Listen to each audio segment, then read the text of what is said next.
August 23, 2030. I think she's waking up. Sid tried to subdue the excitement in her voice. The last thing she wanted Dr. Kim to know was that she was passionate about something he'd created. Maybe we should remove the power supply and let her use her onboard power.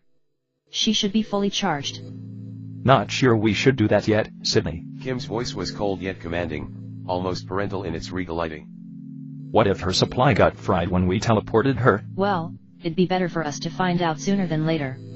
If we have a problem, we can probably solve it here, but her 30,000 nanoprocessors could never be replicated in 2005.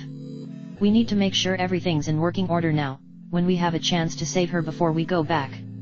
There was a slight tenderness in Sid's voice, but she managed to hide most of it. Dr. Kim stood thinking for a moment, but then he straightened his posture and nodded his head. Do you know, I think you're right, he announced. Take out your cell and open the app in voice mode. A little smile turned up Sid's lips as she pulled out her phone. You know I like it when I get to talk to her.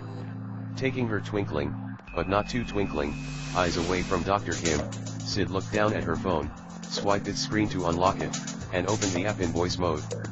As soon as it opened, a voice announced itself. Hello. Am I dreaming? The young woman's voice emerged from Sid's cell phone speakers and echoed throughout the lab.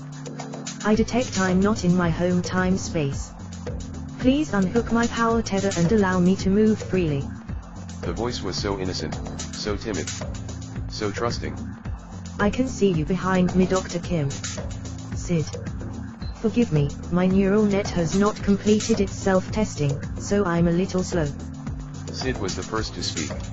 Ciera, I've missed you. Do you know what that means? Of course, Sid. Ciera instantly replied. I miss our conversations too. Reining in her grin, Sid went on. Good. Now tell me who you are. Sid. Ciera said, rather than answering. I would like to face you and Kim when we speak to each other. I believe organics, such as yourselves, like to speak that way, correct? Yes, Ciera, we do. Sid affirmed. We think it's polite. Sid was about to nod toward Ciera's tether, but Dr. Kim was already moving toward it. Gently, he took a hold of Ciera's tail section and released the power tether from her torso. At that moment, Ciera's wings fluttered to life, and her body slowly started to turn. Her feet slightly lifted off of the lab bench as she spun until she was face to face with Dr. Kim and Sid. Then she touched back down to the surface. Glancing down at her cell phone screen, Sid saw 30,000 eye facets staring her down. A chill ran down her spine, and she couldn't tell whether it was from anticipation or fear. My neural net has now completed its self-test. I can function at high AI if you wish, Doctor. Ciera allowed the offer to hang in the air. No, that's not necessary. Dr. Kim told her. However, I would like to ask you the same question that Sid posed. You said something curious when you powered up. You asked if you were dreaming. Dr. Kim took a step closer to the metallic bug and squinted at her. Tell me, Ciera, do you know who you are? For once, Ciera's response was not immediate. But after a moment of silence, she said. Doctor, I know what happened to Javid. I know why. Will you kill me like Javid? You know I have full access to all of the system's data you use for your projects. You gave me this so that I could help you. The fear in her usually serene voice was startling. Ciera, the doctor replied, unflinchingly.